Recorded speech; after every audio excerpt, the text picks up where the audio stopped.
Welcome, everyone is an HTC Desire 20 Plus, and today I'll show you how to hard reset the device through settings. And to get started, obviously, let's open up settings.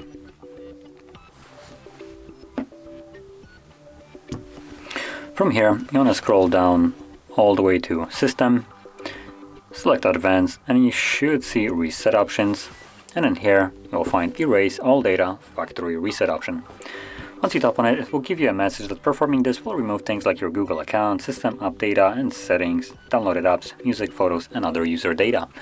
So, in general, it removes basically everything. And if there is anything that you would like to keep, well, then you might want to back it up beforehand, otherwise you lose it permanently. But assuming you have already done it or you simply don't want to, you can tap on Delete All Data. If you have some kind of protection on your device, you will need to confirm it.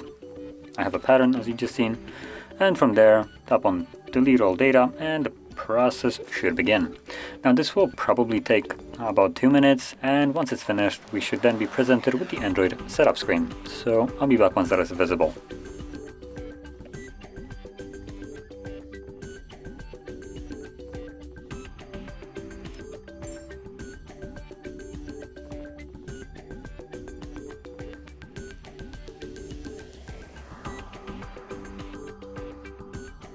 And as you can see, the process is now finished, and you can set up your device as however you like. So if you found this video helpful, don't forget to hit like, subscribe, and thanks for watching.